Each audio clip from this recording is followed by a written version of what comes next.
ada di pelajaran mata kuliah PAPL, perancangan dan arsitektur perangkat lunak. Jadi atau desain arsitektur software gitu ya. Jadi sebelum software itu dilakukan pemrograman maupun dilakukan testing gitu. Nah, software itu dilakukan perencanaan. Nah, seperti halnya itu kalau umpama biasanya itu jurusan apa gitu ya, umpama jurusan arsitek. Nah, biasanya kan bangunan. Nah, kalau di sini itu arsiteknya software kan lebih canggih kan. Kalau umpama biasanya teknik arsitektur itu biasanya teknik arsitektur bangunan, rumah. Nah, kalian nih menggambar sistemnya software gitu ya, menggambar sistem. Jadi gimana nanti caranya, umpama kalau biasanya itu luas bangunan dikatakan. Nah, kalau ini bukan itu lagi, tapi berapa luas, bukan luas ya, berapa kapasitas server, berapa kira-kira memori yang dibutuhkan, terus juga cost yang dibutuhkan untuk software ini. Nah, itu. Ini kita bicara mengenai hal itu. Jadi dari kemarin kita bicara gimana cara menggambar diagram, ya kan? Gimana kita caranya menggambarkan MVC kemarin, barusan kemarin. Nah, saya belum periksa nih berapa orang yang sudah mengumpulkan, ya kan? Nah, ini kemarin juga ada MVC, terus ada PAC, ya kan. Nah, kalau nggak mengumpulkan sih berarti ya belum mengerjakan gitu ya, belum mengerti banget. Nah, mungkin kalau nggak ngerjakan ya nggak bisa lanjut terus karena ini kemarin itu kan service kok service sorry desain arsitektur berorientasikan interaksi, ya kan. Jadi arsitektur itu ada berbagai macam tipe yang sekarang ini itu tipe arsitektur distribusi. Jadi tipe arsitektur software yang berjenis distribusi. Terus kalau yang kemarin itu ada MVC dan PAC itu adalah arsitektur yang berbasis interaksi. Jadi kalau kita bisa edit di sini, interaction arsitektur. Nah, gini. Nah, ini kemarin belajar interaksi, arsitektur interaksi, terus yang arsitektur distribusi. Nah, kemarin lagi itu pertemuan 9, itu kita ada hierarki arsitektur. Nah, sebelumnya juga ada data flow arsitektur dan data center arsitektur. Nah, yang sebelum-sebelumnya pertemuan 6, pertemuan 4, 3, 2, 1, itu kita pendahuluan ya. Jadi apa itu model-model. Nah, yang sudah hampir mendalam itu kita pada pertemuan 6 ya. Sudah bisa buat diagram, sudah mengerjakan apa bukan ya, mengerjakan use case diagram, kelas diagram, sequence diagram, state chart diagram dan activity diagram. Lalu ada data flow arsitektur, ada data center arsitektur yang kalian ingatkan kalau data flow arsitektur itu berarti dia seperti blok diagram. Nah, kalau data center itu seperti blackboard diagram. Nah, dibuka lagi nanti. Nah, ada hierarki arsitektur. Ini kemarin contohnya ada pakai software Visagi. Nah, ini yang kemarin pertemuan 10. Ini masih ada yang masih belum mengumpulkan, silakan dikumpulkan. Ya. Ada MVC, ada PAC buat program PHP. Nah, kemarin sudah saya cek ada yang pakai web apa web enggak ini ya enggak statis tapi ada yang dinamis, ada yang pakai domain ya, domain lain bagus itu silakan dikembangkan. Nah, itulah maksud saya kalian explore tidak hanya mirip tapi juga explore pengembangan program yang saya buat ini. Kita sudah ada banyak yang kumpulkan.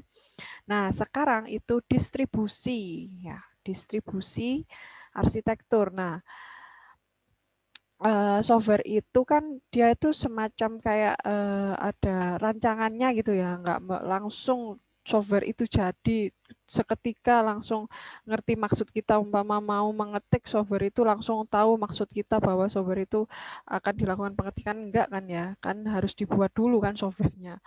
Paham kan maksudnya? Ya harus ada softwarenya dulu sebelum kita melakukan pengoperasian software. Nah, sebelum dibuat software, sebelum dilakukan coding itu dirancang dulu. Nah, ini distribusi arsitektur. Nah, ini kebetulan distribusi arsitektur itu macamnya itu ada 3. Nah, kalau saya buka di sini itu distribusi arsitektur itu yang pertama itu ada client server arsitektur, terus yang ya ini ya. Distribusi arsitektur itu ada client server arsitektur, terus ada multi-tier arsitektur, ada broker arsitektur, dan ada service oriented arsitektur. Nah, ini ada di sini sih. Nah, ini saya besarkan. Nah, jadi distributed arsitektur, arsitektur yang terdistribusi. Arsitektur yang terdistribusi itu di sini jadi apa yang nanti kita akan bahas pertama ya pengenalannya apa itu arsitektur terdistribusi, lalu apa sih manfaatnya arsitektur terdistribusi, lalu apa itu perbedaan antara sistem sentralisasi dan sistem distribusi. Terus keempat adalah arsitektur client server dan apa pengertian arsitektur client server dan multi-tier arsitektur. Arsitektur multi-tier gitu ya maksudnya. Jadi apa bedanya, apa pengimplementasiannya. Terus yang kelima nanti discussion with case study.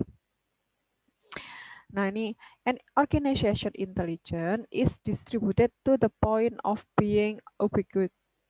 Jadi sebuah intelijen itu kepintaran, pengetahuan, bisa saja pengetahuan gitu ya.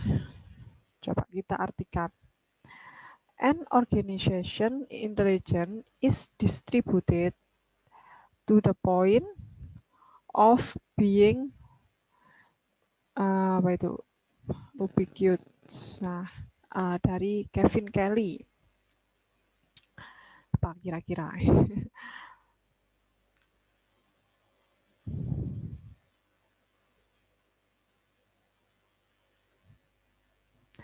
An organization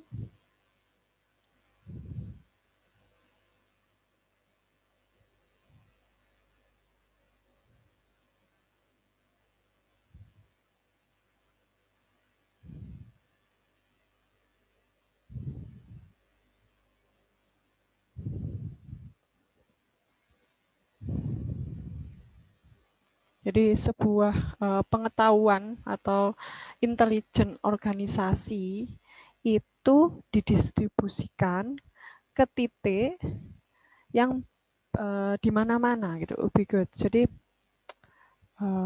sebuah pengetahuan itu kita bisa ilustrasikan sebagai titik yang bisa didistribusikan kemana-mana. Maksudnya umpama ada sebuah organisasi itu dia organisasi A, organisasi B, organisasi C. Nah, itu bisa dipakai di titik yang mana dia memakai hal itu. Dia bisa didistribusikan ke mana-mana ya, sama halnya seperti distribusi arsitektur ini. Jadi kalau ada quote seperti ini, an organization intelligence is distributed to the point of being ubiquitous, itu seperti ilustrasi dari distribusi arsitektur ini. Jadi arsitektur ini itu bercabang-cabang, bisa diartikan bercabang-cabang, bisa didistribusikan ke mana-mana, ubiquitous itu kemana-mana, di mana-mana. Jadi seperti halnya ya cabang ya, sebuah arsitektur yang bisa bercabang atau sebuah arsitektur yang punya pengetahuan yang bisa dipakai di mana-mana. Nah, itu distribusi arsitektur. Kalau kita bisa contohkan itu, ini arsitektur 1. Nah, arsitektur 1 ini diandaikan dia bisa dipakai oleh organisasi manapun. Organisasi A bisa, B bisa, C bisa. Nah, itu kiasan dari istilah ini. Nah, bagaimana arsitektur bagaimana yang bisa dipakai dimanapun ya. Sebagai contoh umpama arsitektur ini gampangannya ya, umpama Indomie gitu ya. Bumbunya Indomie kita bisa namakan arsitektur. Nah, bumbunya Indomie itu bisa dipakai di perusahaan A, apa mamanya dia mie A, atau jangan Indomie lah, bumbu mie gitu ya. Bumbu mie ini bisa dipakai di perusahaan A, bumbu mie tetap ini juga bisa dipakai di arsitektur B, atau bumbu mie ini bisa dipakai di arsitektur C. Ya kan bisa.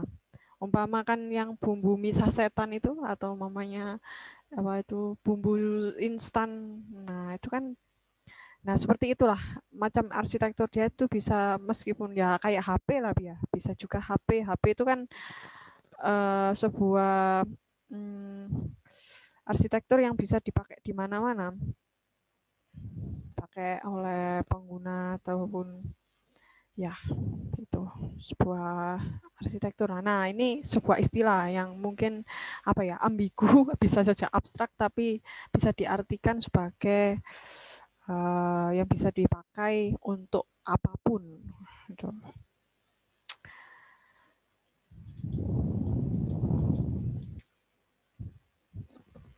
Nah, kita kembali lagi tadi itu sebuah pengandaian aja ya, sebuah pengandaian apa itu distribusi gitu ya. Distribusi itu bisa dipakai di mana-mana. Nah, basicnya, dasarnya ya, software arsitektur itu adalah set of structure needed to reason about the system, which consists of software element, relation among them, and property of both. Set structure yang dibutuhkan ketika ada sistem berjalan, which consists, yang mana berisi mengenai unsur software, hubungan antara semuanya mereka, dan unsur antar keduanya, unsur antar mereka. Jadi software arsitektur adalah set struktur, kumpulan struktur. Set itu kan kumpulan ya. Software arsitektur itu adalah kumpulan struktur yang dibutuhkan oleh sistem, di mana berisi mengenai unsur software, relasi antar mereka, dan properti antar mereka juga. Nah, ini kemarin juga sudah ada logical view, ada development view, ada physical view, ada process view, dan yang terakhir ada use case view, atau bisa kita namakan skenario. Jadi software arsitektur itu dasarnya itu dia punya skenario seperti ini. Dia ada pandangan mengenai logikanya apa, lalu pengembangan developnya bagaimana, pandangan mengenai fisikalnya bagaimana, dan juga pandangan mengenai prosesnya. Nah, kemudian mereka disatukan dalam satu environment atau use case view di sini. Jadi satu skenario, di mana di satu skenario ini dia punya sebuah sistem dan sebuah environment.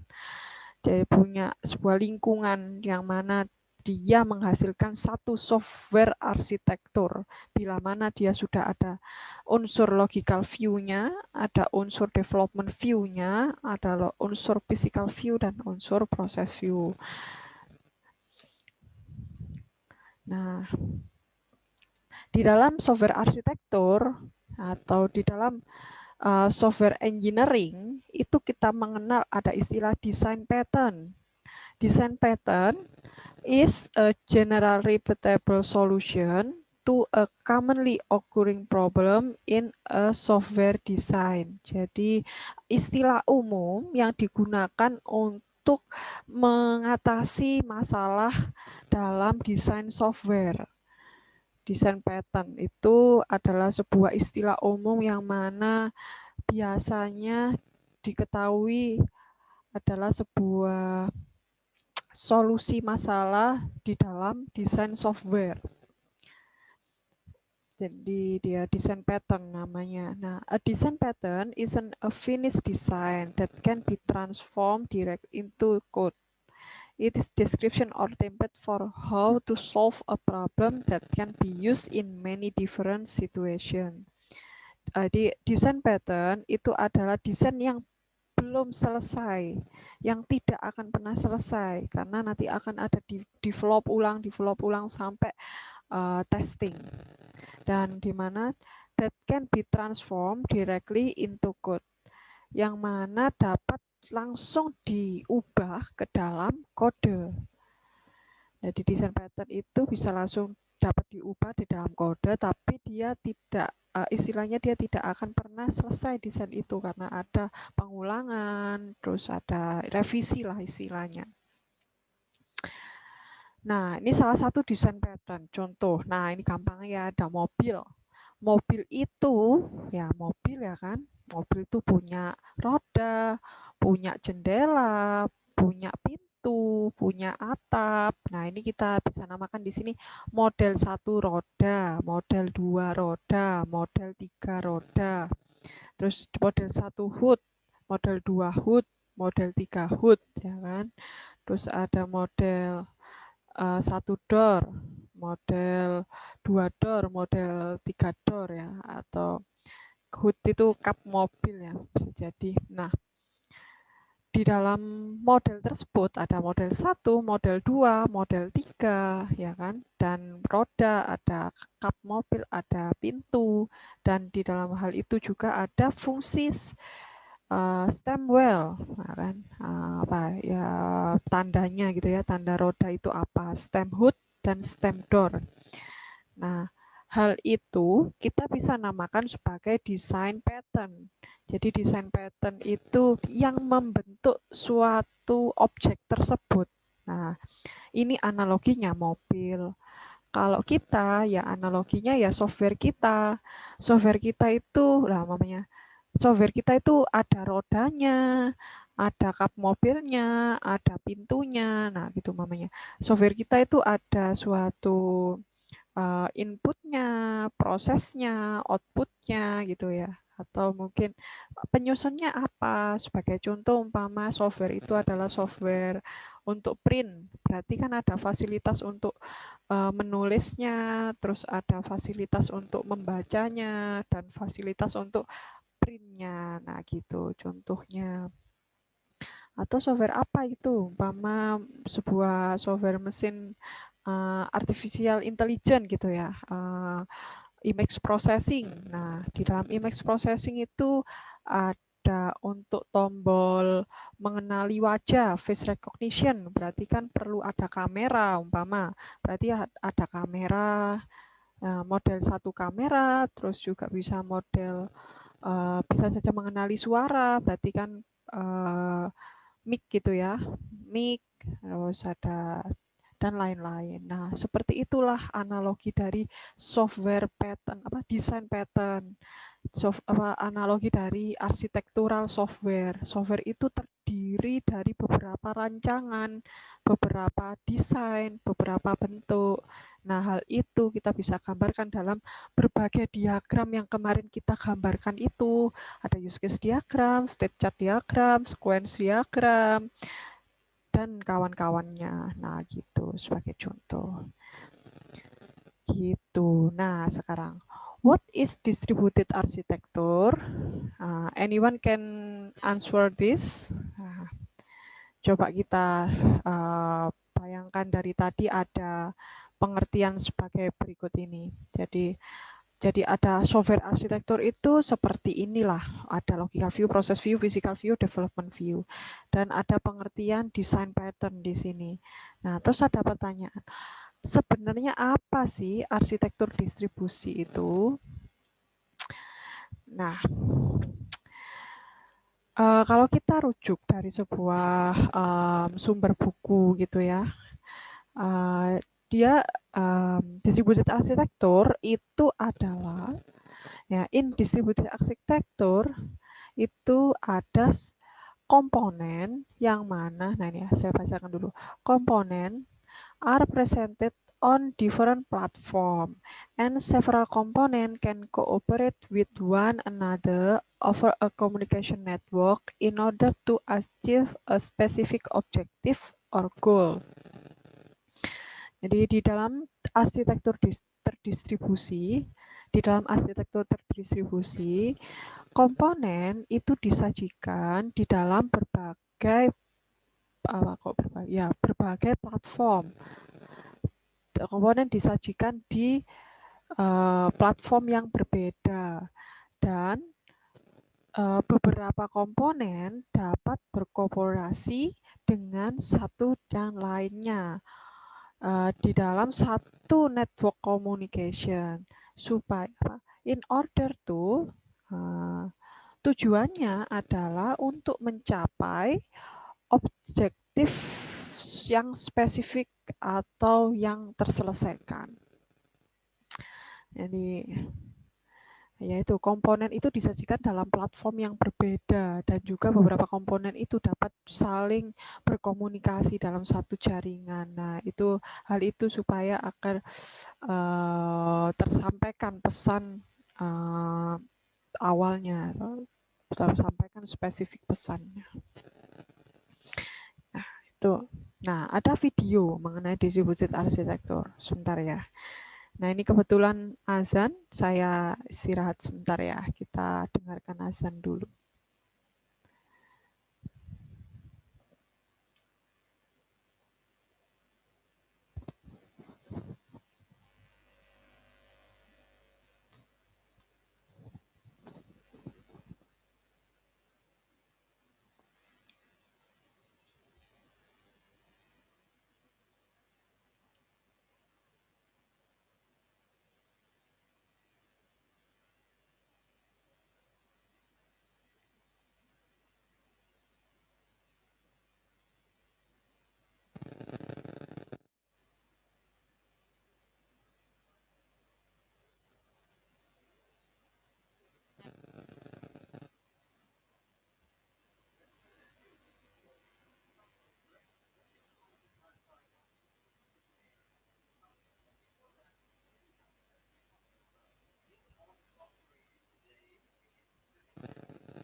Ya, oke, kita mulai lagi ya. Udah selesai ya azannya.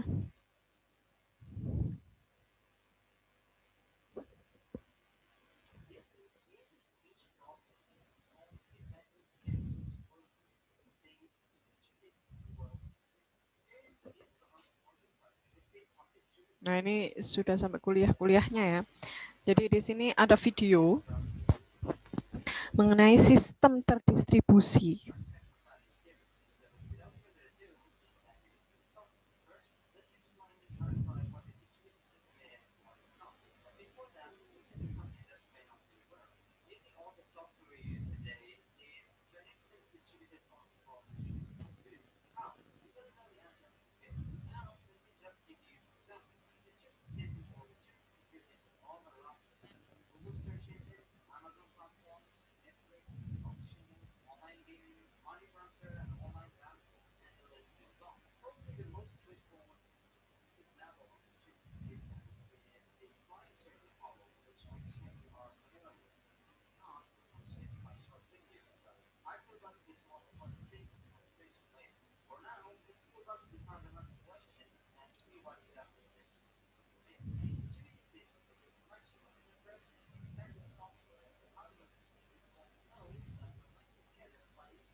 Gini nih kedengaran nggak ya suaranya? Bisa ada yang konfirmasi nggak? Tidak, Bu. Tidak ada Dengar ya, suara. Fahmi? Salah share screen. Nggak ada, Bu. Nggak ada suaranya. Oh, nggak ada suaranya ya? Ya, salah share screen, Bu. Ada subscribe-nya tapi. Subscribe, subtitle. Bentar.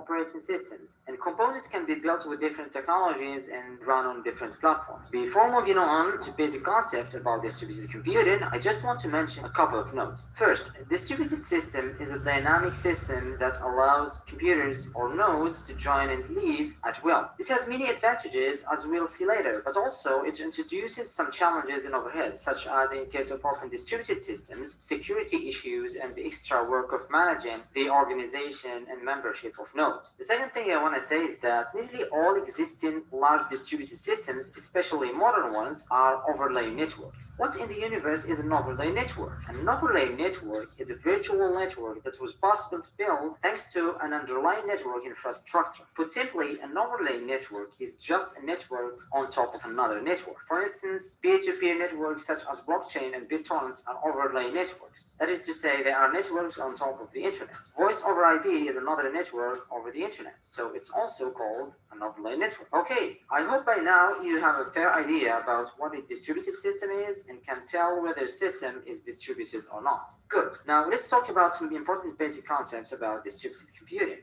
Okay, so distributed computing is a type of computing over distributed systems, right? So this means that distributed computing is more than distributed systems. It's a broader term and it is concerned with building and establishing computing models for distributed systems and working out algorithms to solve problems related to such systems. Cloud computing is a good modern example of distributed computing. Other examples of distributed computing solutions are platform as a service, infrastructure as a service, serverless, etc. Now, we will keep things simple and talk only about basic distributed computing concepts. Alright? So one of the very basic concepts that you should know about is the notion of a node. A node is a software or hardware component that has its own processor and memory and is able to communicate with the rest of the system. Nodes form open groups, that is to say, a network of nodes that is open to the external world, and thus joining the network is easy. And also external entities can communicate with the system easily. The internet is one big giant distributed system that falls under this category. Nodes can also form closed groups, which are restricted in terms of membership,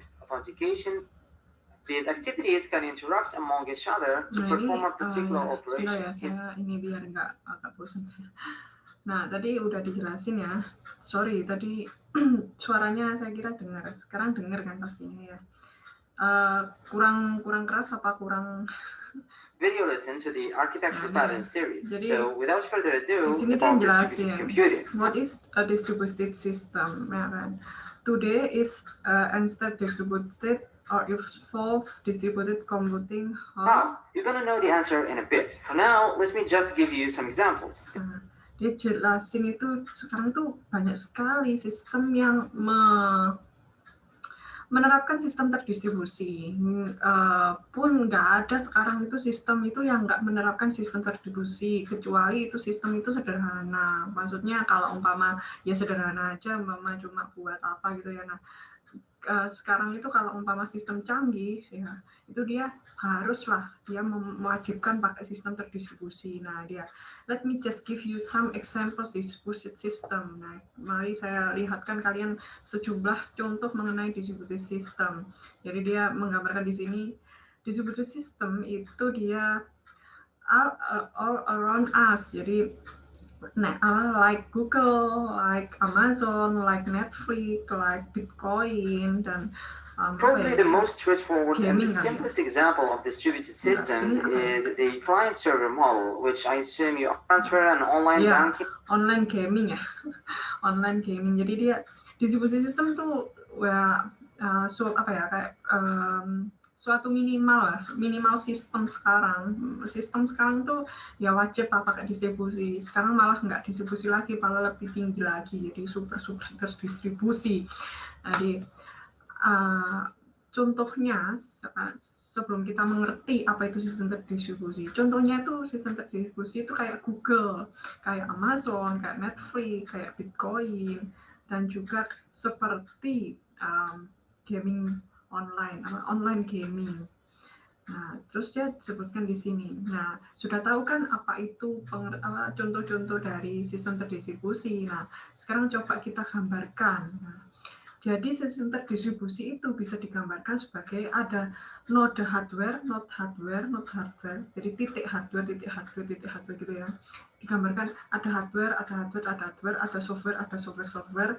Nah, antara hardware dan software itu tergabung jadi satu, bisa dijadikan istilah sebagai node. Node itu tergabung jadi satu, jadi sebuah cloud computing, yang mana cloud computing tersebut menghasilkan to the end user, be it a human being or a computer, and the whole system appear as a single computer to its users. Alright, let me repeat with the written words now. A distributed system is a collection Alright, let's be it a human being or a computer. The complexities of the system remain hidden to the end user, be it a human being or a computer. And the whole kemudian sebuah sistem tadi itu menghasilkan suatu output kan. Nah, output itu akan dipakai oleh end user, entah itu a computer or a human, dan di mana whole system appear as a single computer to its users. Ya, itu bisa kita gambarkan ini adalah sebuah komputer dan resultnya itu bisa dipakai end user. Jadi sebuah penggambaran server gitulah ya,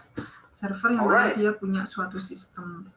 Nah, terus ini yang penting itu adalah kalian tahu apa itu contoh sistem terdistribusi. Nah, yang juga poin pentingnya di video ini itu apakah sistem terdistribusi, kan tadi contohnya sistem terdistribusi itu seperti Google, Netflix, terus DKK. Nah, sistem terdistribusi itu kan punya jenis ya, ada client server, ada multi-tier client server, terus ada SOA nanti. Dan apalagi saya juga lupa satunya, pokoknya intinya adalah client server. Nah, apakah client server di dalam satu komputer itu termasuk sistem terdistribusi, meskipun dia dinamakan client server kan, dia itu bukan sistem terdistribusi. Sistem terdistribusi itu syaratnya, karakteristiknya itu dia no share clock. Nah, no share clock itu apa maksudnya? Jadi nggak ada dalam satu prosesor, nggak di dalam satu sistem. Jadi syarat sistem terdistribusi dia harus punya masing-masing prosesor. Jadi umpama sistem itu berkomunikasi dalam satu komputer itu bukan termasuk sistem terdistribusi. Umpama kita punya satu CPU itu bukan sistem terdistribusi.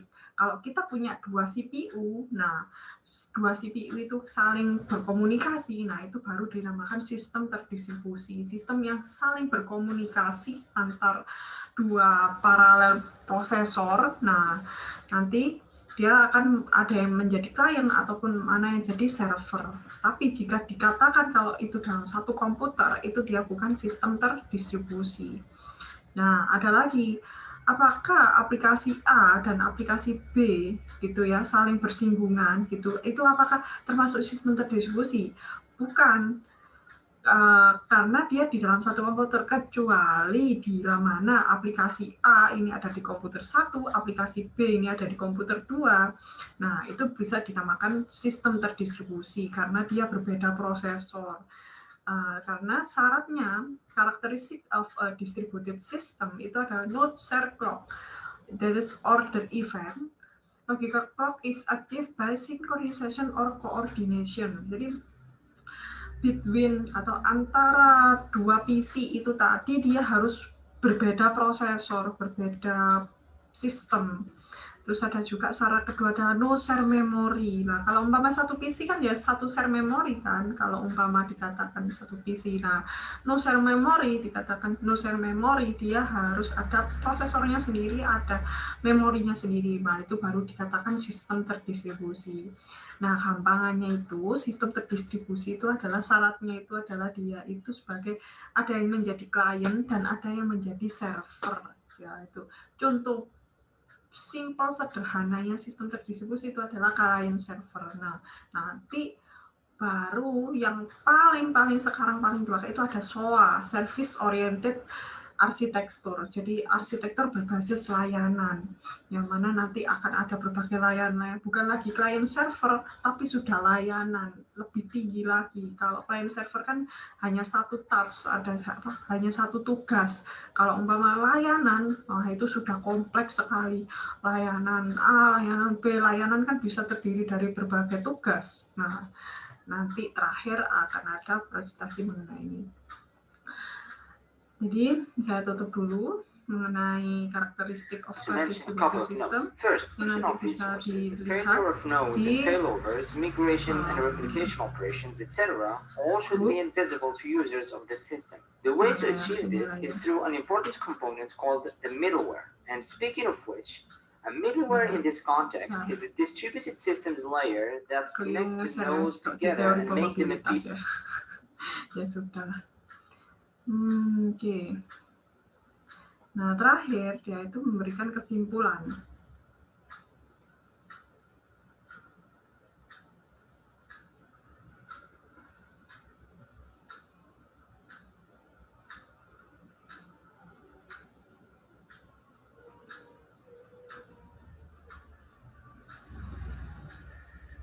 secure as a distributed system. That's the difference between a distributed system and a network. Alright, I hope you've enjoyed this.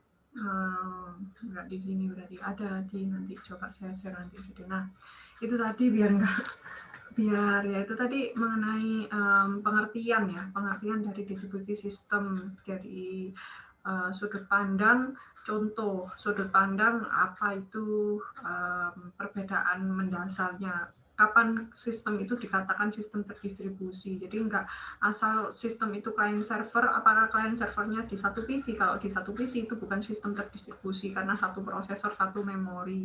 Nah, kalau umpama client server itu, sistem tersebut berbasis client server itu di dalam no share clock, no share memory, dan dia konkurensi, nah maka dia itu dikatakan sebagai sistem terdistribusi. Itu salah satu pengertiannya. Jadi in distributed architecture, components are presented on different platform and several components can cooperate with another over a communication network in order to achieve a specific objective or goal. Nah, basis of DA, distributed architecture. Dasar dari distributed architecture. The basis of a distributed architecture is a transparency, reliability, dan availability. The following table lists the different form of transparency in a distributed system. Jadi, dasar utama dari arsitektur distribusi itu adalah transparansi, reliability, dan availability. Nah, berikut adalah tabel perbedaan. Apa itu pengertian transparansi? Nah, ini mohon maaf gambarnya. Ya, nanti kita lagi. Jadi ada akses, ada location, ada teknologi, ada relocation, ada replication, ada conversion, ada failure, ada persistency. Apa sih ini maksudnya? Istilah-istilah ini pasti akan ditemui di bahasa-bahasa komputer kalian. Kalau umpama kalian menemukan di suatu sistem komputer gitu ya, pasti akan ada bahasa ini. Umpama di suatu deskripsi sistem gitu ya, sistem itu baru, software itu baru dibentuk dan dipublishkan dan diperjualbelikan ya, dan sistem software itu menawarkan bahwa this access is over 20 million clock. Nah, itu kan mesti dia akan menawarkan aksesnya itu dia lebih tinggi prosesornya, lokasi, lalu teknologinya itu dia pakai OS apa. Nah, dia ini dijelaskan. Jadi kalau umpama kita pakai distribusi arsitektur, dia itu pasti akan ada sebuah fasilitas akses yang mana, ya di sini description-nya, hide the way in which resource are accessed and the different in data platform. Jadi hides the way in which resource are accessed and the differences in data platform. Hides. Nah.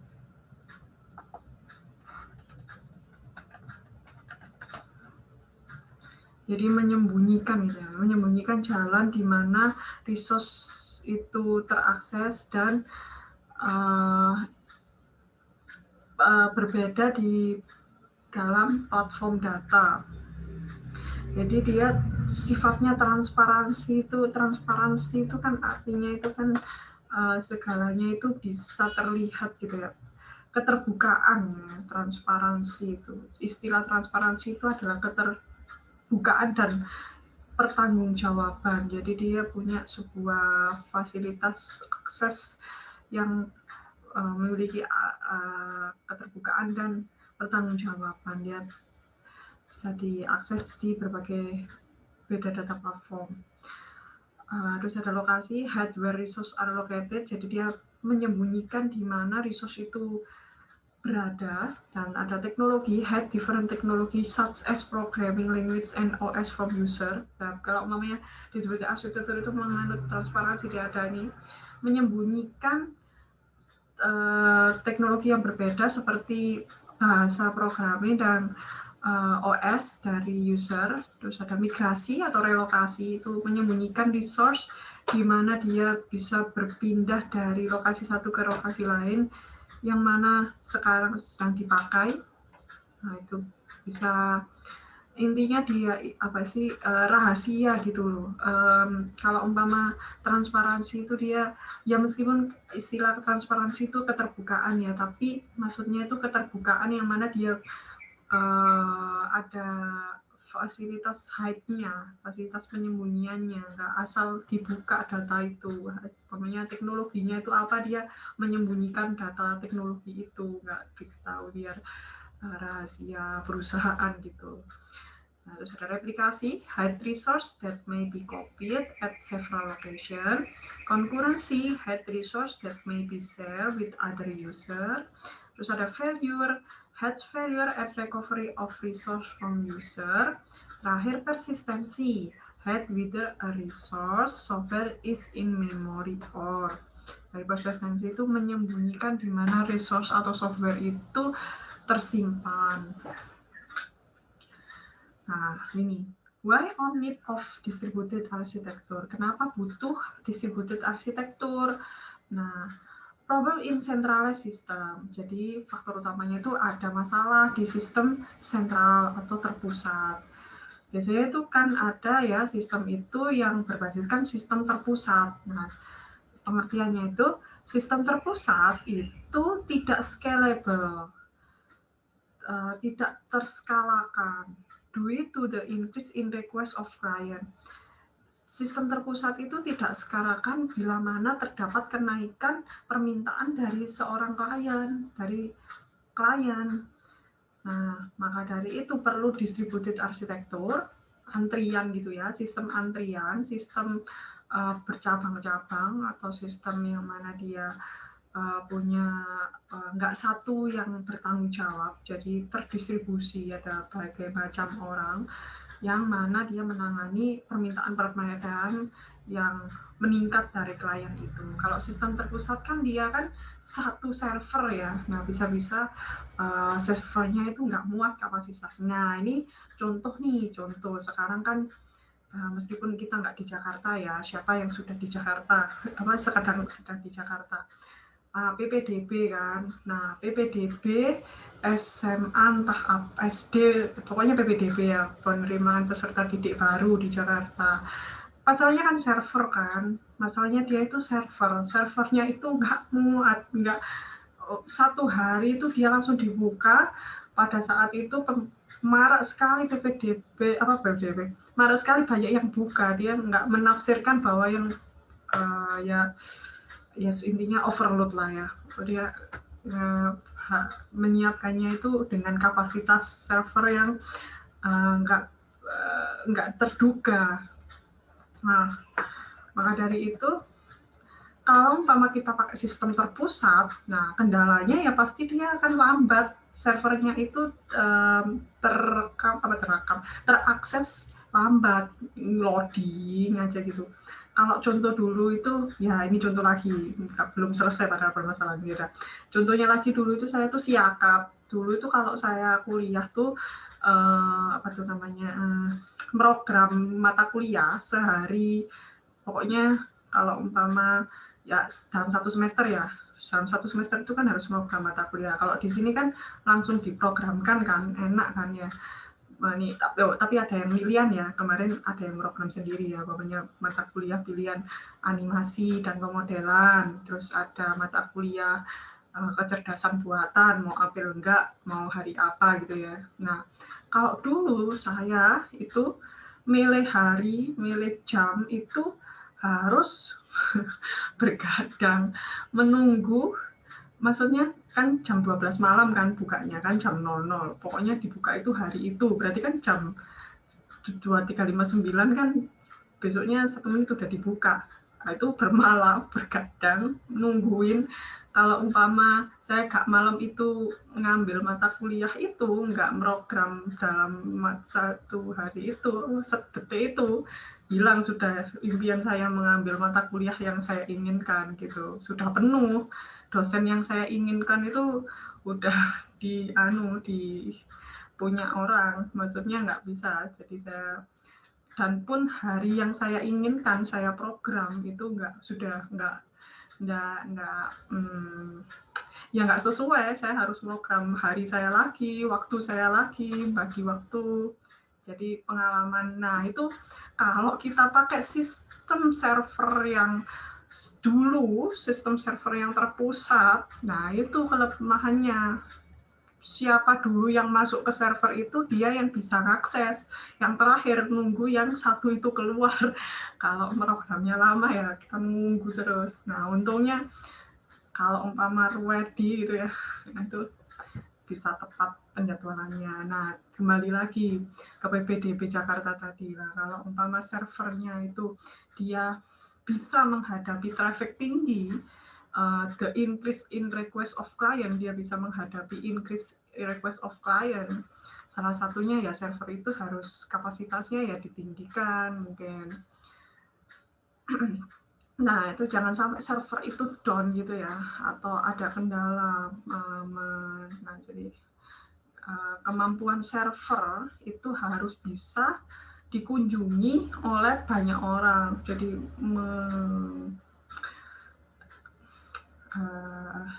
kayak istilahnya itu mencegah atau adanya error dengan menambah kapasitas server.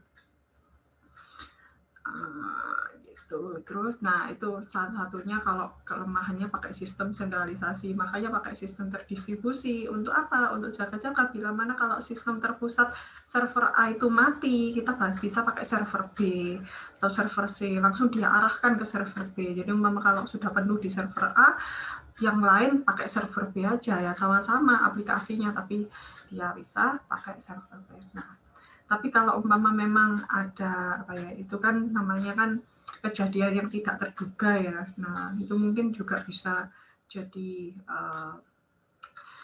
masalah baru lah. Umpama sudah sistemnya itu sudah terdistribusi loh, umpamanya. Ya sudah servernya udah banyak loh. Udah ya wis pokoknya sudah direncanakan, tapi ternyata masih membludak juga. Nah, ya itu perlu evaluasi lagi dari seorang programmer ataupun adminnya. Nah, gitu. Nah, terus next. Availability issues can be handled in it. Jadi masalah apa? Availability itu kesediaan. Tapi kalau kita artikan availability issues, masalah ketersediaan itu cannot be handled in it. Apa itu cannot? Ya, tidak bisa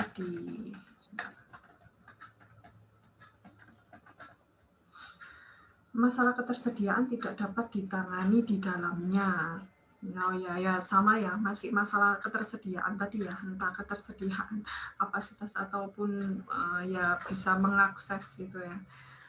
Terus juga ada single technology based system. Teknologi single.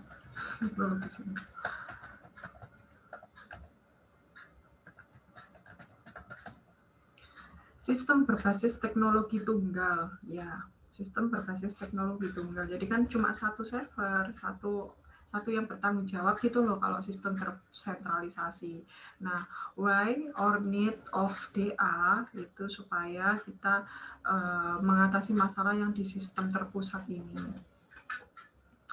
Nah, kelebihan dari distributed arsitektur itu yang pertama itu resource sharing.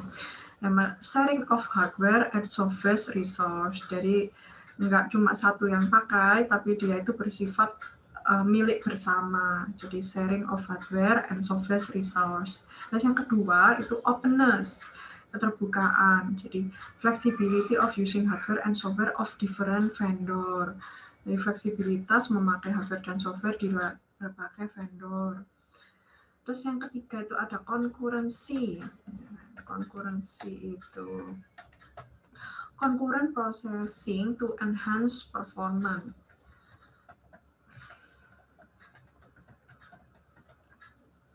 Jadi konkurensi itu kan bersamaan. Jadi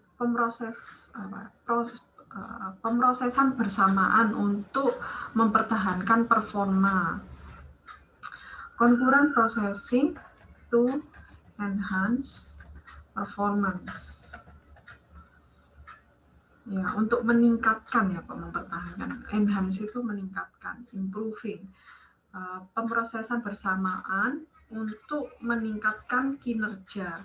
Jadi kalau pakai distributed arsitektur, umpama ada server A sama server B gitu ya. Nah, server A sama server B ini kan bisa berjalan bersamaan kan. Kalau nggak nunggu server A jalan dulu baru server B.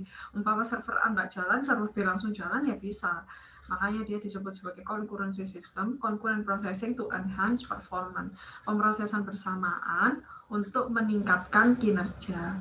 Nah, dulu kan kalau umpama saya, gampangannya tuh ya, kalau ada tukang di dalam suatu rumah, umpama tukangnya itu satu ya, atau tadi centralized arsitektur. Nah, nunggu tukang itu selesai membangun fondasi dulu kan, baru bangun apa yang lainnya. Nah, kalau umpama dia ada 2 tukang, nah ya nggak nunggu satu tukang itu, tukang satu ngerjakan apa, tukang satu ngerjakan apa, jadi nggak saling nunggu. Nah, itu concurrency system, pemrosesan bersamaan untuk meningkatkan kinerja. Terus ada scalability, increase throughput by adding new resource. Jadi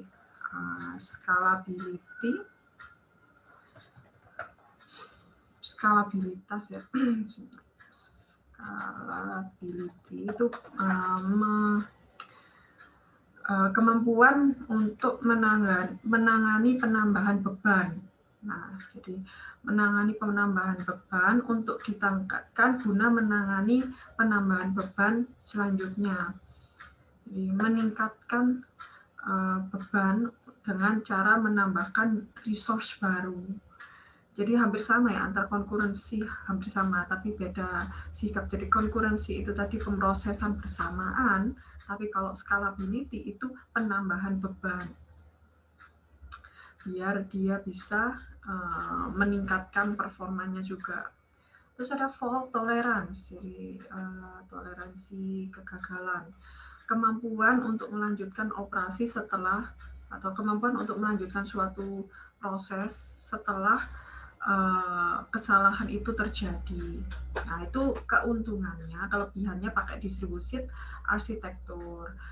Jadi resource sharing, openness, concurrency, scalability, dan fault tolerance.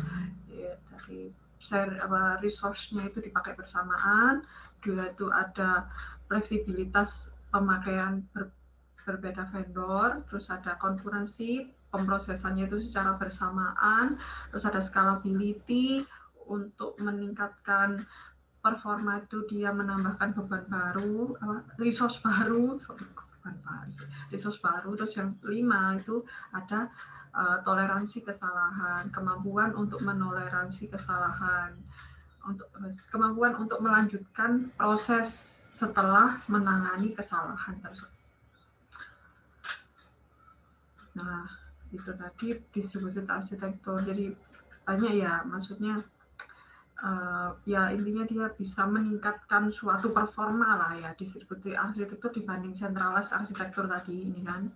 Centralized arsitektur itu kan dia lambat kan, lemah kan, maksudnya ya cuma satu yang tanggung jawab. Nah, kalau distributed arsitektur dia itu resource sharing, banyak yang bekerja, dan ada lagi macamnya scalability, fault tolerance, dan nah pasti ada plus, itu ada minus. Nah, tapi minusnya distributed arsitektur itu dia itu kompleks sistemnya. Ya, namanya kompleks itu kan banyak yang dikerjakan gitu ya. Nah, dia itu they are more complex than centralized system. Jadi dia itu lebih kompleks daripada sistem tersentralized. Terus ada security. Nah, keamanan pakai distributed arsitektur itu keamanannya itu dia more susceptible to external attack. Jadi dia lebih rentan ketika ada serangan dari eksternal. Terus ada manageability, more effort required for system management. Jadi dibutuhkan kemampuan untuk manajemen sistem. Ya pastinya kan, kalau umpama sistem terpusat kan ya udah langsung menuju satu itu. Nah, kalau disebut arsitektur, mau menuju server A atau server B atau server C atau server XXX gitu ya. Nah, dia kan perlu sistem manajemen kan untuk mengarahkan ke kemana harus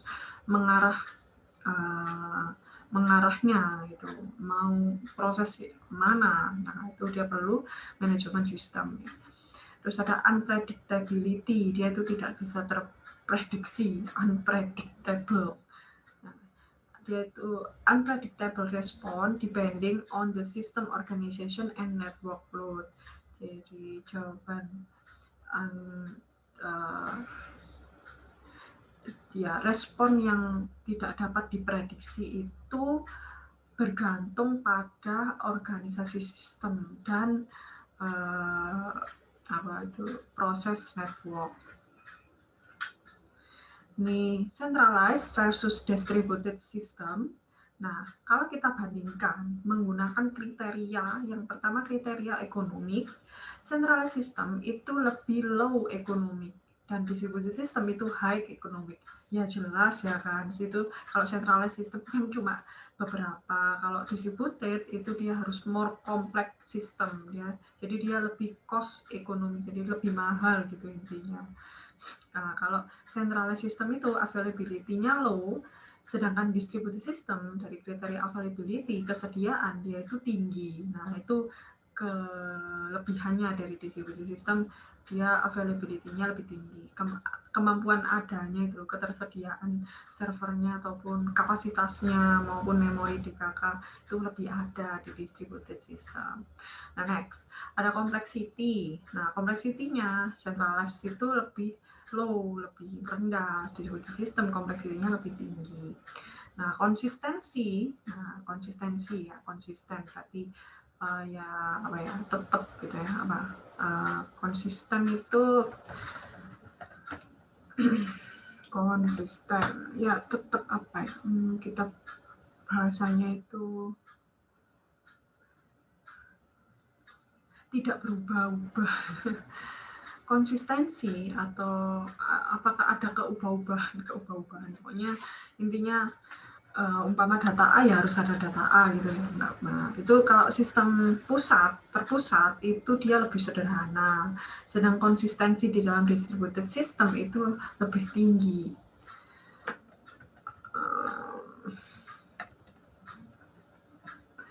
Bisa di googling gitu ya, konsistensi itu di dalam software system itu apa. Jadi kalau di sini itu konsistensi itu adalah in software ya.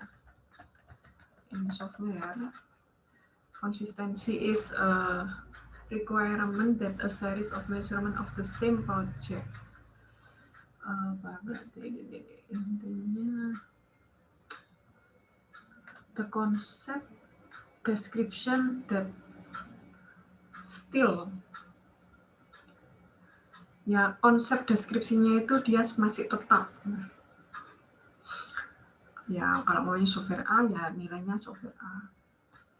Konsistensi tetap, ada ketetapan di dalam suatu sistem, ada ya nggak berubah-ubah. Terus ada scalability. Scalability itu tadi itu kemampuan penambahan beban ya. Kalau centralized system itu dia lebih sedikit, kalau distributed system itu dia good. Lebih baik. Kalau scalability-nya di central system dia buruk, yang nggak bagus gitu ya, nggak buruk lah ya, nggak bagus. Scalability-nya di distributed system itu lebih baik penambahan bebannya. Ketika di sistem sentral dia nggak ada scalability. Terus ada teknologi, dari segi teknologi central system itu homogeneous. Homogen tetap, kalau distributed system dia heterogeneous, jadi different platform distributed system dia bisa menangani. Terakhir itu ada security nah ini kelebihannya, kalau sistem terpusat security-nya tinggi, kalau distributed system itu security-nya rendah. Nah mungkin bisa dipertimbangkan dipikirkan mana kalau mau pakai sistem terpusat atau mau pakai sistem terdistribusi, depending on the system architecture. Cocok nggak pakai sistem terpusat atau cocok nggak pakai sistem terdistribusi? Depending of the concept. Nah, Kembali lagi kepada dasar dari distributed architecture. A distributed system can be demonstrated by the client-server architecture, which form the base for multi-tier architecture. Sistem terdistribusi dapat didemonstrasikan dengan arsitektur client-server, di mana berbentuk seperti multi-tier arsitektur. Next, nah ini macam-macamnya distributed architecture. Yang pertama itu adalah client-server architecture. Ini sangat terkenal sekali. Maksudnya semuanya sudah mengenal istilah inilah ya. Ada klien, ada server. Ada yang dilayani, ada yang melayani. Yang mana yang dilayani ya klien, yang mana yang melayani ya server ya kan. The client-server architecture is the most common distributed system architecture which decompose the system into two layer subsystem or logical processes. Jadi istilah yang sangat biasa dikenal dalam distributed system yang mana terbagi dalam dua subsistem atau logical process. Yang pertama satu client, yang mana this is the first process that issues a request to the second process. Kita sebut sebagai server. Mana proses utama, proses pertama yang mana dia meminta suatu ya request gitu ya, meminta suatu penyelesaian atau lanjutan proses kepada contohnya server. Nah, si server adalah ya yang melayani ya. This is the second process that retrieves the request, carries it out, and sends a reply to the client. Ini adalah proses kedua yang mana menerima permintaan dari klien, melayaninya, ya carry it out, itu bisa ya pokoknya dilayani gitu lah, ya dikerjakan oleh server dan mengirim balik, send a reply, kirim balik gitu, membalas kepada klien. Continue lagi. Jadi lanjutannya, jadi client server architecture itu gambarannya demikian. Jadi ada apa nih namanya? Ada sebuah gambaran diagram di sini ya. In this architecture, di dalam client server, the applicant is modeled as a set of service that are provided by server and a set of client that use this service. Di dalam arsitektur ini dia adalah sebuah kumpulan dari sebuah layanan yang mana disediakan oleh server dan kumpulan klien yang menggunakan service tersebut. The server need not to know about client, but the client must know the identity of server. Nah ini, server itu tidak butuh tahu tentang informasi dari klien, tapi klien itu harus tahu identitas dari server. Jadi contohnya di sini gambarannya ada klien, ada data server di sini ya. Jadi ini ada user interface, business rule, data access. Di sini ada user interface, business rule, data access. Ya UI-nya lah ya. UI tersebut dijalankan oleh si klien, yang mana dihubungkan oleh suatu network untuk mengambil dari data dari server. Nah ini ada panah kebalikan ya. Nah mana nanti disampaikan lagi menggunakan satu network tersebut untuk ditampilkan ke UI dan disampaikan kepada end user yaitu klien. Nah ini kita sebut sebagai ini two-tier client server architecture. Nah jadi dua pasangan, jadi client server architecture. Nah tadi ada istilah two-tier atau dua tier, ada multi-tier. Nah, kalau dua, tulisannya di sini dua, itu berarti cuma ada klien sama server. Nah, kalau ada multi-tier, multi ya kan, berarti lebih dari satu atau dua user. Nah, ini contohnya two-tier. Nah, ada lagi jenis dari client server architecture, itu ada time client model. In thin client model, all the application processing and data management is carried by the server. The client is simply responsible for running the GUI software.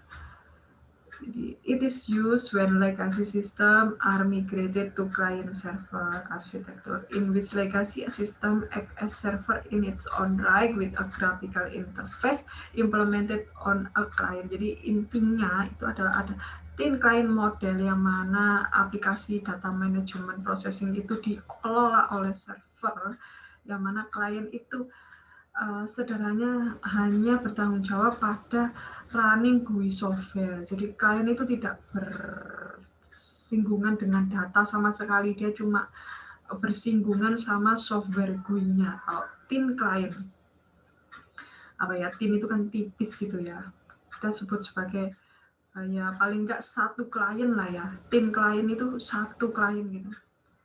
Nah, dimana dia hanya sederhananya itu paling enggak itu kalau ada model thin client itu sederhananya dia cuma mengakses GUI-nya ya tanpa mendapatkan output apa-apa, itu disebut sebagai thin client. Nah, bagaimanapun kelemahan yang paling utama itu adalah pada proses yang sangat besar dalam server dan network. Itu thin client tadi. Aplikasi, place where we have to serve the service to user, sebagai contoh University Labs and Netcafe. Thin client tadi itu contohnya itu kalau umpama ada model thin client itu contohnya itu seperti berlokasi di mana kita butuh sebuah sharing service untuk user seperti Lab University dan Netcafe. Ya cuma sederhana gitu, makanya dia sebut thin client. Nah, kalau umpama ada Lab University ya cuma internal aja. Nah, thin client model. Jadi ya anggotanya ya yang pasti ya klien lab ya kan, atau klien cafe. Nggak akan mungkin ada klien university prodi gitu ya. Nah, cuma lab aja, paling kan anggotanya lab itu berapa sih ya, 10, 15 gitu ya. Satu ruangan itu kan tidak mungkin banyak orang. Nah, itu kita pakai thin client model aja. Atau Netcafe kan paling nggak kan cafe itu kan ya paling ya kalau kafenya gede ya bisa disebut thin client karena cuma jenisnya itu cuma sedikit, cuma kliennya itu cuma klien server cafe and client cafe. Nah, next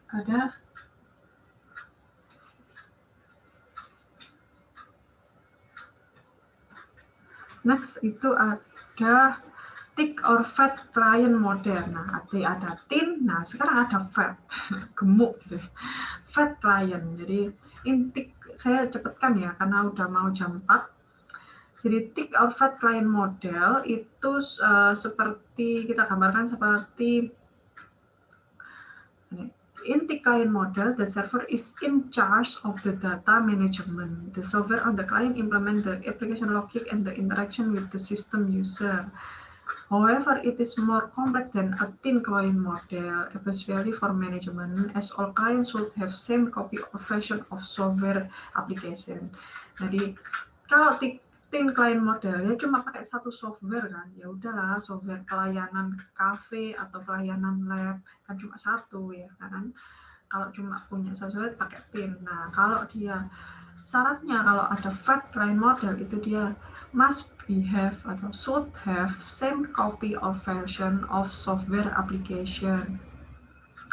Syaratnya itu semua klien harus punya satu copy dari application software tersebut. Nah, dia harus punya sendiri aplikasinya. Kalau yang tadi thin-nya itu tadi thin client model ya langsung disediakan oleh cafe sama ya istilahnya itu kayak namanya barcode gitulah, mama dia harus install gitu ya. Nah itu berarti fat client model. Nah kalau umpama nggak usah install apa-apa di HP-nya ya, cuma menekan apa ya, umpama kalau pesan McD itu ya kan kadang ada pesan McD itu pakai touchscreen kan, mau pesan apa, nah itu thin client model, pakai aplikasinya dia, softwarenya dia, hardwarenya dia. Nah kalau sudah pakai hardware kita sendiri, software kita disuruh asal dia itu adalah same version of software aplikasinya dia, nah itu fat client model.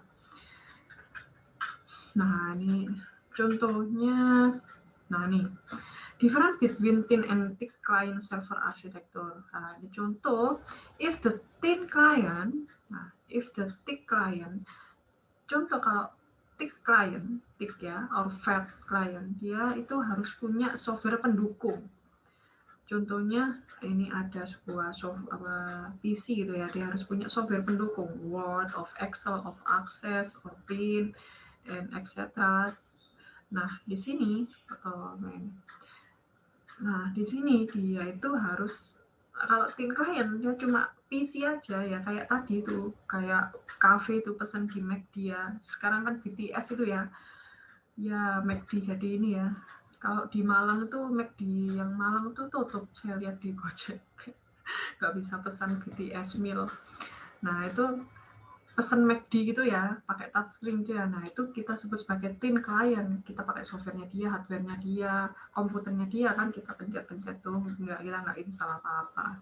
Jadi thin client. Nah contohnya tadi ada thin client or thick client. Nah masing-masing thin client, tapi antara thin client sama thick client itu dia tapi sama-sama pakai network.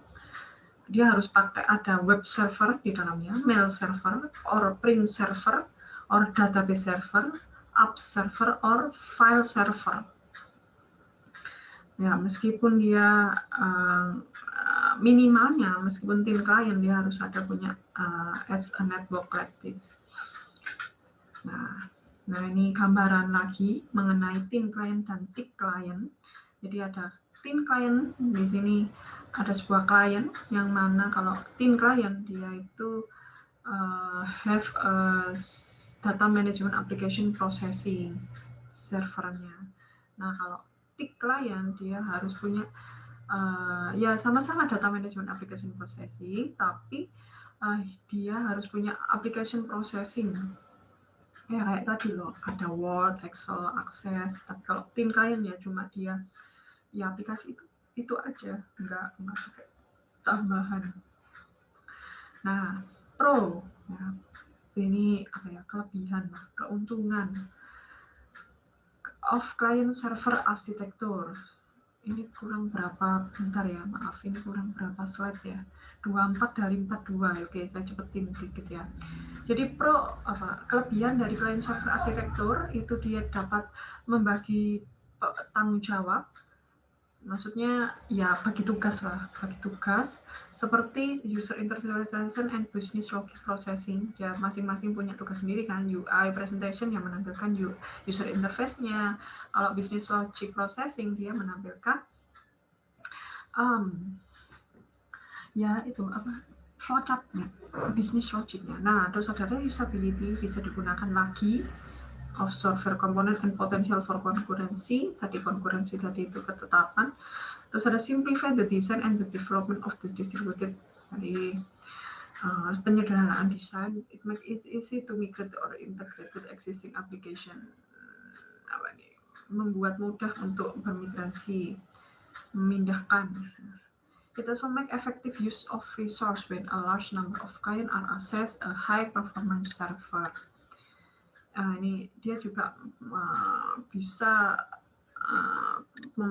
terpakai secara efektif ketika terdapat penambahan number of client untuk akses server yang performa yang tinggi. Jadi client server itu tadi jadi distributed architecture tadi loh. Nah, distributed architecture itu kan jenisnya itu client server ini. Jadi client server itu distributed architecture yang mana dia bisa menambah resource tambahan bila mana mengatasi adanya high performance access ya server. Nah, tapi ada cons-nya, kelemahannya, negatif, cons, ya situlah. Nah, cons-nya itu adalah lack of heterogeneous infrastructure to deal with the requirement change. Jadi, buruk untuk infrastruktur yang berbeda-beda. Security complication, complicated of the keamanannya itu complicated, komplikasi itu komplikasi itu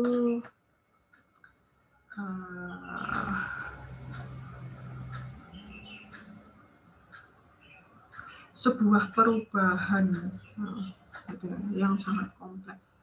Terus ada limited server, ada limited scalability, dan fat client with presentation and business logic together.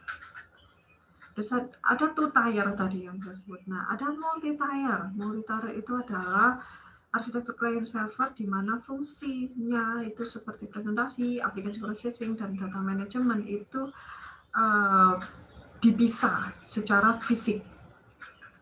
Coba kita lihat video ini sebentar. 353 ya.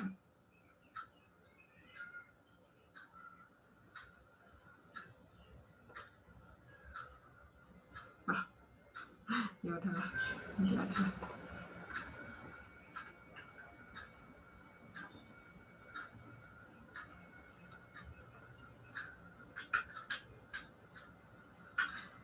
Kita lanjutkan aja, biar nggak lama-lama.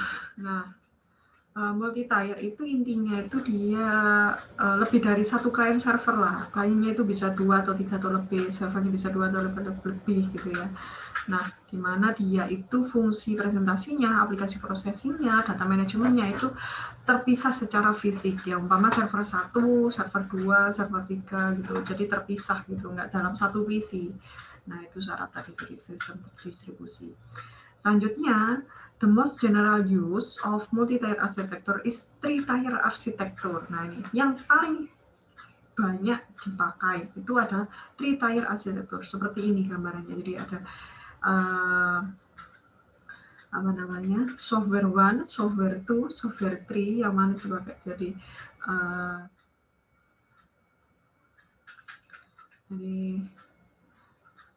C1, C2, C3 itu diandaikan sebagai client proses atau server 1, server 2, server 3, di mana server 1 punya client 1, client 2, client 3, server 2 punya client 4, client 5, server 3 punya client 7 dan client 6.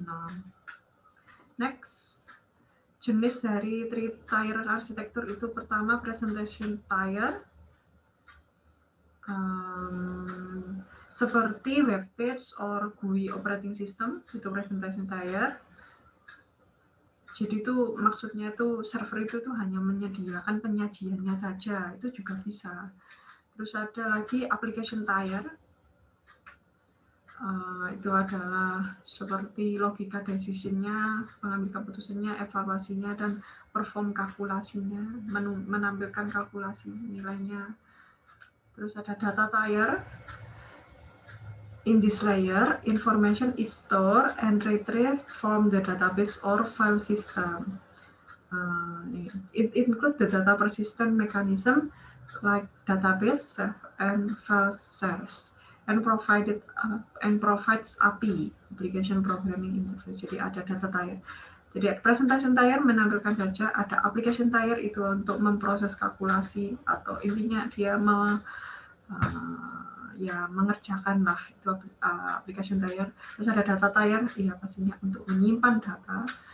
Nah, itu three-tier architecture. Level 1 is the client, ya request, sending request to level 2 application server, sending request to the level 3 arsitektur DB server, dan yang mana dia disimpan dalam satu SQL query. Nah, selanjutnya disampaikan oleh database untuk disampaikan kembali, sending reply to the client. Skemanya seperti itu, three-tier. Jadi client yang pertama itu request, mengakses UI-nya kan, nah itu namanya application server. Nah, terus ada level 3, mengakses database servernya. Nah, kemudian disimpan, nah, kemudian dikembalikan lagi pada klien. Nah, ini basic of the architecture of software. Arsitektur software itu basicnya itu gini gitu ya. Jadi ada client, ada application server, ada database server, lalu secara berkesinambungan dia sending request and sending reply. Request, reply, gitu lah. Kelebihannya better performance, terus dan thin client, terus enhance the reliability and scalability, meningkatkan reliability dan scalability, menyediakan multi-threading support, menyediakan maintainability dan flexibility. Kelemahannya ketidakpuasan ketika adanya testing. Terus kedua lebih more critical server reliability and availability. More critical tuh more critical.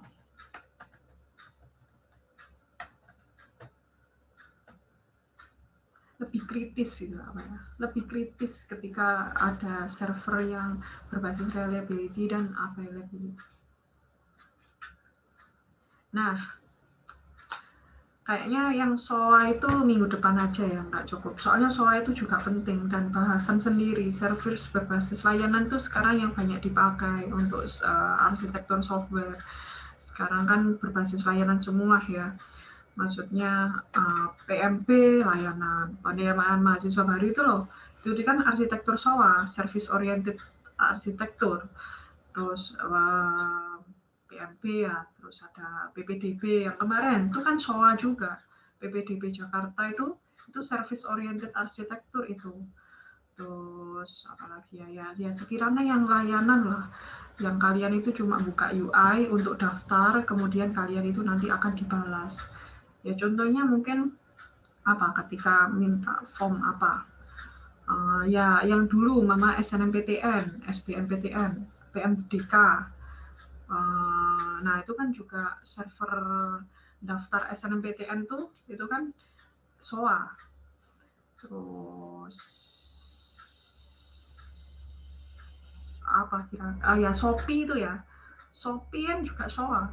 Maksudnya kan layanan kan, umpama kalian mau pesen apa terus dibales ya gitu ya, pokoknya kalian mengirimkan suatu form, nanti form itu akan dapat balasan. Maksudnya form itu enggak form default form ya, bukan kertas. Maksudnya kalian mengirim permintaan, nanti akan ada balasan gitu. Ya paling gampang itu ya sistem PMP itu, sistem penerimaan mahasiswa baru. Itu SOA, sistem PPDB, SOA, sistem seleksi mahasiswa, penerimaan mahasiswa di perguruan tinggi itu juga SOA. Itu minggu depan. Kalau saya bahas sekarang, nah ini sudah jam 4 ya, mungkin 15 menit lagi terakhir case study ya, jam 4 agak lebih dikit, 15 menit lah ya. Jadi Facebook case study. Jadi, nah, tadi kan kita bahas distributed arsitektur yang terdistribusi. Nah, studi kasusnya itu gampangnya kalau kita pakai sistem terdistribusi itu contohnya Facebook. Nah, Facebook itu was founded in 2004 ya, 2004. With a mission to give people the power to share and make the world more open and still connecting them with friendship relationship. Starting at early system feature and service, Facebook is an example of commercial online social network and hosted application that attract user with a set of feature and attract advertiser who pay for the privilege of displaying ads target to this user.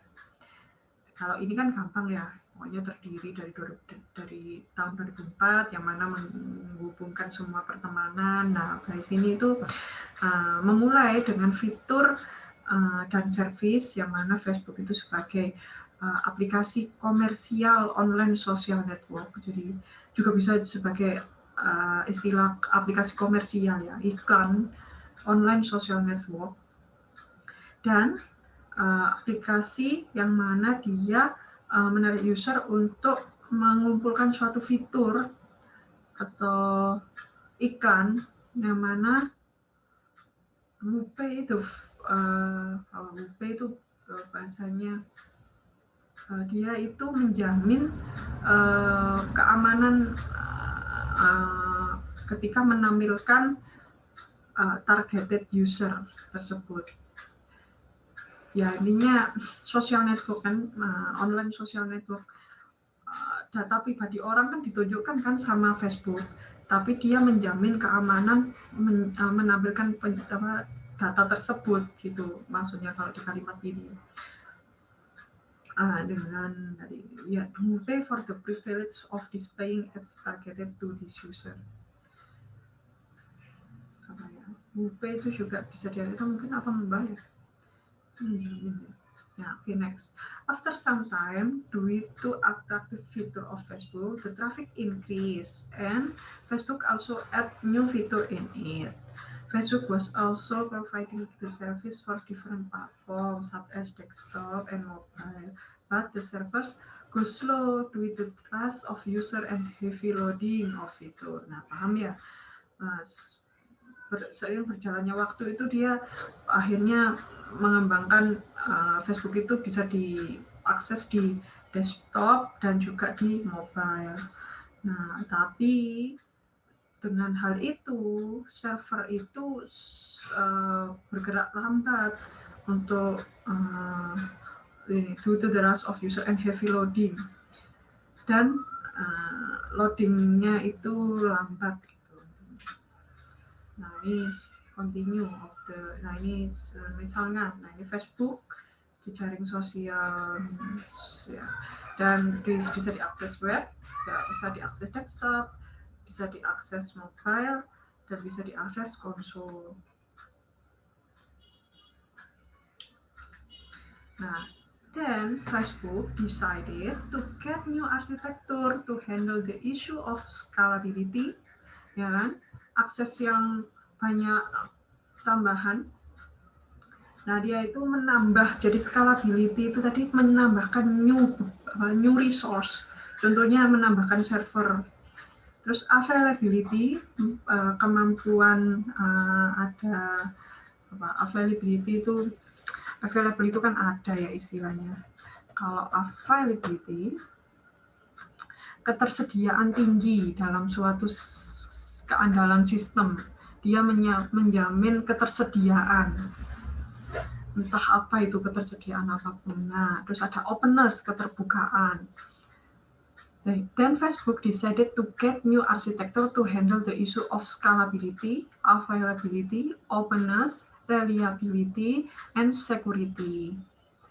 Terus in 2013, they have added multi-tier architecture in their data center.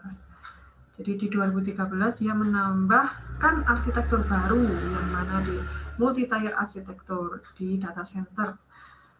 Itu termasuk 3 tier of architecture in starting. Arsitektur ya ini, starting. Jadi, nah ini Facebook 2013 itu bentuknya gini. Ada web server, dedicated web service, memset cluster, dan MySQL database. Sederhana banget kan 2013. Itu 2013 kapan? Kalian usia berapa? Kalian ketika itu SMA, SMP, nah itu Facebook sudah merangkai arsitektur software seperti demikian. Continue di sini. Nah ini kalau kita zoom gitu ya, nah multi-tier arsitektur itu bisa kita gambarkan seperti ini. Ada client application, nah ini berkembalikan ya, kesimbangan terus. Klien dapat data dari server, kembalikan lagi ke klien, dapat lagi server, kembalikan ke klien lagi. Nah, di dalam server itu termasuk business layer, mengolah data dari klien, dan kemudian dari server dipindahkan ke server kedua, server database, yang mana dia adalah merupakan penyimpan datanya. Nah, this was the initial problem solution was proposed by Facebook. Now they have shifted to Hadoop and using big data technique, but they are still following distributed architecture to handle the load and on their server. Jadi, ini adalah sebuah misal solusi masalah dari sebuah aplikasi yang sangat sekarang, yang nggak sekarang Facebook ya ada ya, tapi nggak se-booming dulu ya. Kalau sekarang tuh paling nggak apa ya, nggak Facebook ya, Instagram kah, TikTok gitu ya, entah apa lagi. Nah, tapi Facebook itu masih on lah ya kalau umpama ada. Nah, ini sebuah contoh propose sederhana ketika ada masalah dari Facebook. Nah, sekarang dia itu mengalihkan arsitektur tersebut ke Hadoop, teknologi Hadoop, jadi arsitektur Hadoop dan menggunakan big data teknik. Jadi lebih canggih lagi nanti ada Hadoop. Tetapi mereka masih sampai saat ini itu juga mengikuti arsitektur secara terdistribusi untuk menghandle proses server. Nah, ini terakhir, let's review some concept. Nah, ini kesimpulannya. Jadi kita tadi belajar ada istilah distributed architecture. Itu adalah komponen are presented on different platform and several components can cooperate with one another.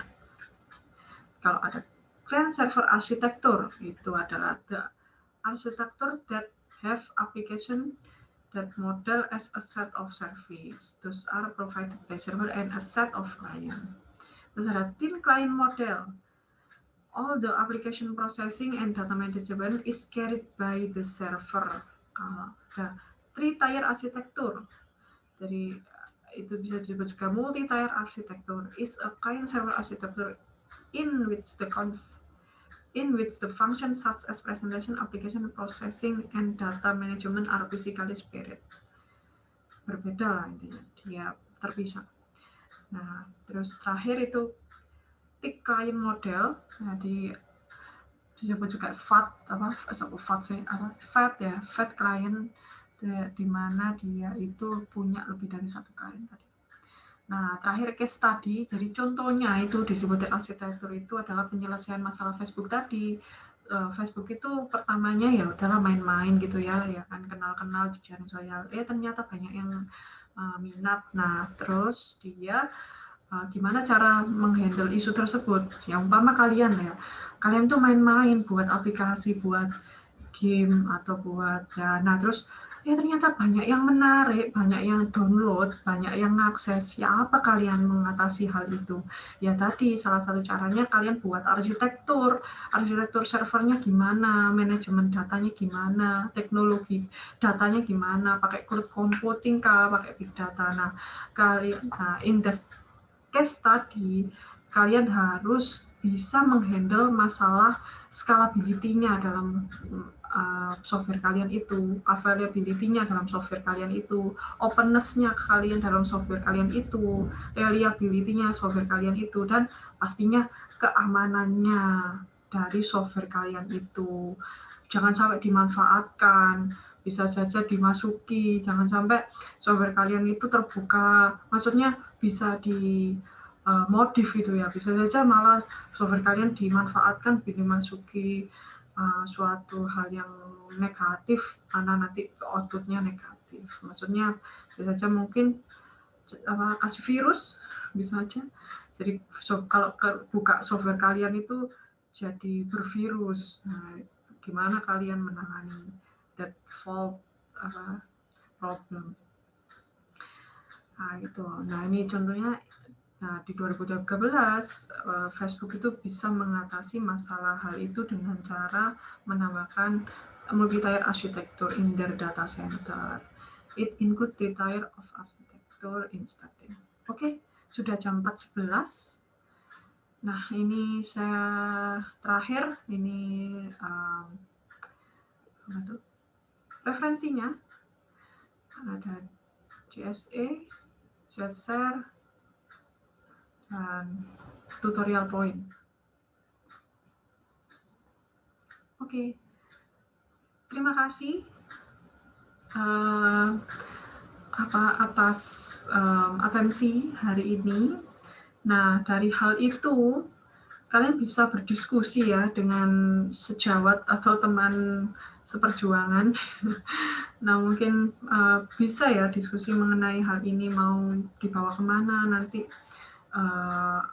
Sudah bisa ya, hal ini nanti software arsitekturnya bagaimana. Nah, itu bisa diskusi mengenai hal ini.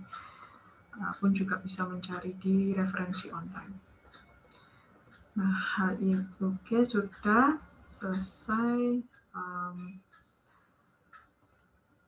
Ya, sebenarnya ada 2 materi ya, ada SOA juga. SOA ini juga penting, tapi nggak nyampai. Ini ya, Principle of SOA. Ya, any question of the lecture this day? Ini prinsipal. Mungkin bisa nanti kita bahas minggu depan. Nah, ini lebih kompleks lagi. Bahas masalah sistem itu nggak akan ada habisnya, karena semakin zaman itu teknologi itu semakin berkembang. Jadi kalau umpama teknologi multi-tier arsitektur tadi itu ya di tahun 2013, sekarang udah nggak pakai multi-tier arsitektur lagi, itu dasar itu. Jadi tapi kalian harus tahu dasarnya kan, kita harus tahu dasarnya. Nah, sekarang sudah pakai SOA ini tadi, Service Oriented Architecture. Ini harus mengikuti zaman. Gitu ya. Oke, karena sudah 4.13, terakhir saya buka sesi pertanyaan. Silakan bila ada yang kita perlu diskusikan bersama, mungkin temannya nanti bisa menjawab juga. Silakan. Ada pertanyaan?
Ya, oke ya. Sekarang saya absen ya.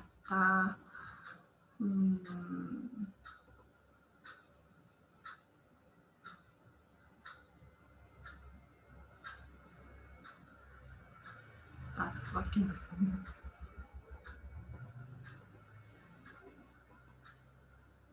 Loh, kok saya tutup? Maaf.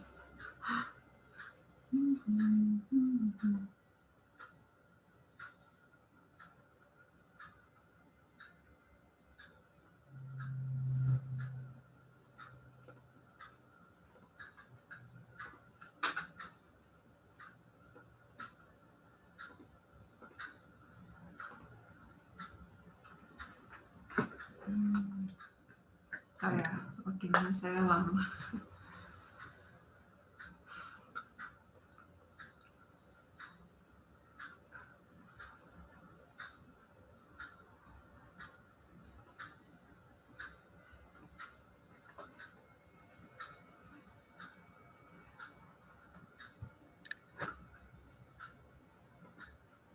Atau mungkin siapa yang nggak masuk gitu ya.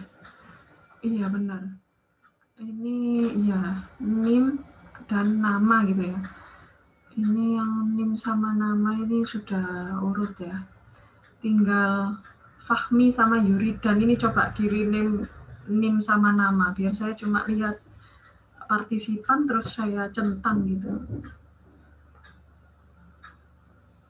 Nim sama namanya Fahmi sama Yuridan coba di rename jadi Nim terus spasi nama gitu. Nah, gitu kan enak. Berarti kan saya bisa langsung, oh ini yang nggak masuk. Ya, thanks Yuridan. Tinggal Fahmi.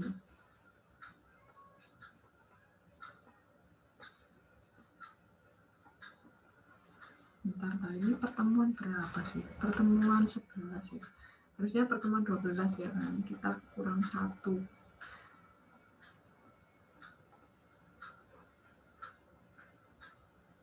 Tanggal 10.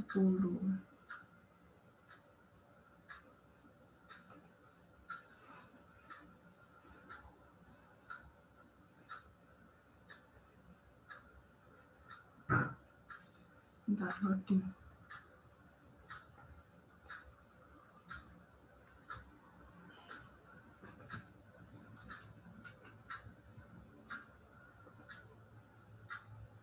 Kalau ini buat tanggal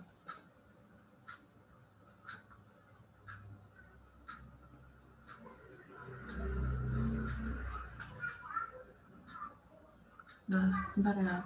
Fahmi ini berapa ya NIP-nya? NIP.